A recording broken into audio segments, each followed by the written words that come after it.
बिस्मिल्लाहिर रहमानिर रहीम।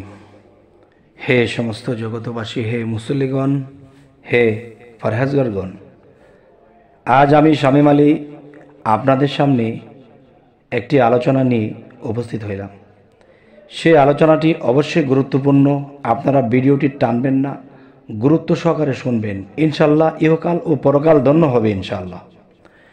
সেই কথাটি হলো, দেখুন যে এই পৃথিবীতে মানুষ ছোটবেলা থেকে বাবা মা ইবাদত করার শিক্ষা দিয়েছে, আল্লাহর ইবাদত করার শিক্ষা দিয়েছে।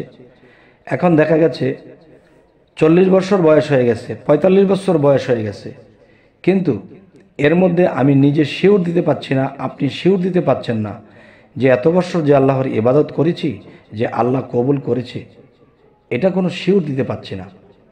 আচ্ছা, কিন্তু মনে মনে বুঝে রাখছি, মনে মনে ভাবছি যে নিশ্চয়ই আল্লাহ কবুল করেন।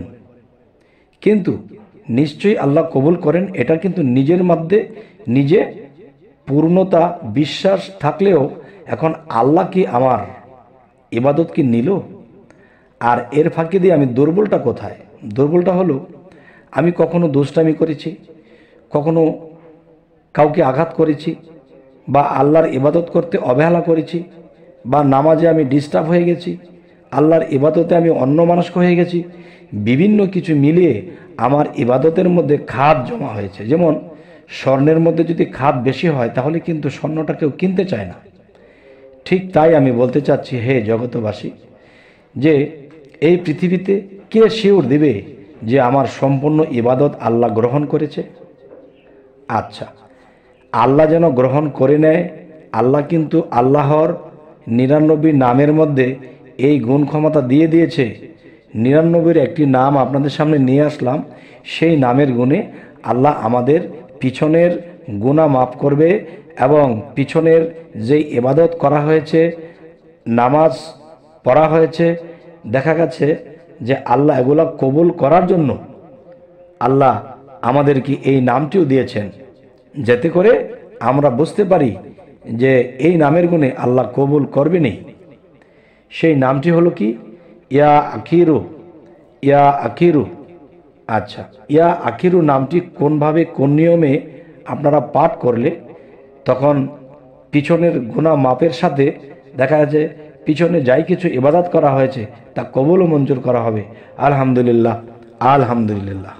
এর পরের সাবজেক্টে যে কথাটি বলবো সেই কথাটি হলো, দেখুন যে কেউ যদি মনে করে, আহারে জীবনে তো কোনো ইবাদত করতে পারলাম না, আল্লাহকে রাসূলকে স্মরণই করতে পারলাম না, ওরকমভাবে কোনো কিছুই পারিনি, তো দেখা গেছে কিছু কিছু মানুষ পৃথিবীতে আছে, তারা আল্লাহর কোনো ইবাদত করেন নাই এবং মানুষের উপকারও করেন নাই, কোনো সাইড দিয়ে তিনি ভালো কাজ করেন নাই।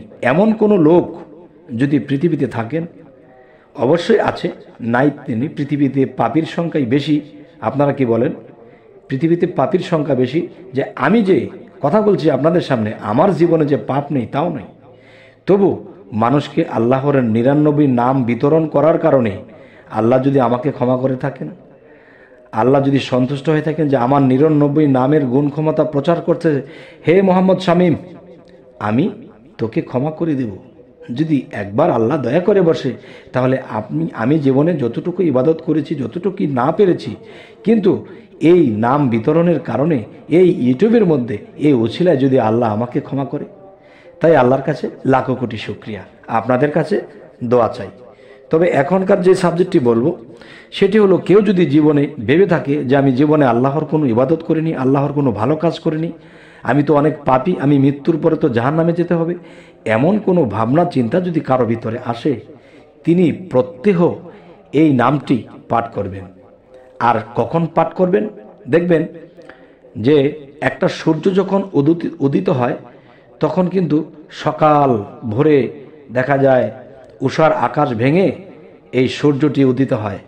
আবার যখন সন্ধ্যা হয় তখন সন্ধ্যার সময় সূর্যটি আবার লাল হয়ে ঢুকে, যেমন লাল হয়ে উঠে আবার লাল হয়ে ডুবে যায়।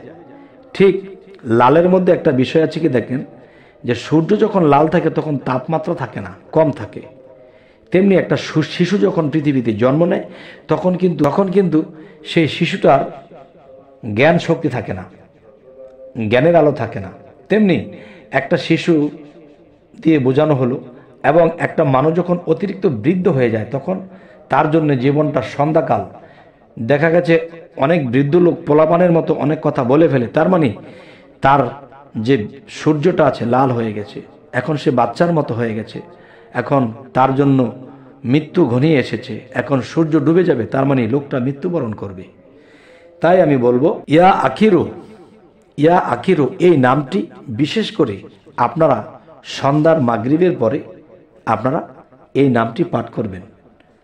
বেশি করলে ভালো, কমপক্ষে 100 বার, কমপক্ষে 100 বার মাগরিবের নামাজের পরে আপনারা ইয়া আখিরু ইয়া আখিরু ইয়া আখিরু এই নামটি পাঠ করবেন। ইনশাল্লাহ আল্লাহর রহমত, আল্লাহ দয়া করবেন এবং দয়াটি এ বিষয়ে করবেন, এই নামটি পাঠ করার আগে আল্লাহকে একটি সেজদা দিয়ে উঠে বসে চোখের পানিগুলো ফেলে তখন বলতে হবে যে হে আল্লাহ, জীবনে আপনার ইবাদত করতে পারিনি, জীবনে আপনাকে খুশি করতে পারিনি, ভালো কোনো কাজ করিনি, আজকের পর থেকে আপনার ইবাদত শুরু করব। কিন্তু আপনার 99 নামের মধ্যে যে ইয়া আখিরু যে নামটি, এই নামটি ইয়া আখিরু এই নামটি পাঠ করতেছি, তুমি এই নামের গুণে আমাদেরকে রক্ষা করো। এবং দেখা গেছে যে ইয়া আখিরু এই নামের গুণে আমি যেন পিছনের যে ইবাদতের ঘাটতি ছিল তা যেন পূরণ করতে পারি, এবং যে কতদিন তুমি আল্লাহ হায়াত রেখেছ আমি যেন সেই কাজগুলো করে তোমাকে সন্তুষ্ট করে এই পৃথিবী থেকে বিদায় নিতে পারি। তবে আল্লাহ সাহায্যকারী রূপে আমাদেরকে এই 99 নামটি দিয়েছেন, বিশেষ করে যার জীবনের ইবাদতের ঘাটতি আছে সে যেন মাগরিবের পরে এই নামটি পাঠ করে কমপক্ষে 100 বার, বেশি করলে ভালো কিন্তু কমপক্ষে 100 বার ইয়া আখিরু ইয়া আখিরু। শেষে যখন উঠে যাবেন, নামটি যখন আপনার পাঠ করা হলো, আবারও একটা আল্লাহর কুদরতি চরণে সেজদা দিবেন, সেজদা দিয়ে উঠে ছোট করে একটা মোনাজাত করবেন চোখের পানির সাথে যে হে আল্লাহ, এই পৃথিবীতে এসেছি, তুমি পাঠিয়েছ, এখন যেন বাদ বাকি জীবনটা তোমার ইবাদত করে কাটিয়ে যেতে পারি, হক হালাল বেঁচে চলতে পারি, আমাকে এই তৌফিক দান করো। তখন আল্লাহ আপনার এই 99 নামের মধ্যে যে ইয়া আখিরু নামটি আপনি পাঠ করেছেন, তখন আল্লাহর দয়া অবশ্যই হবে। আখিরু কি? আখিরু কি?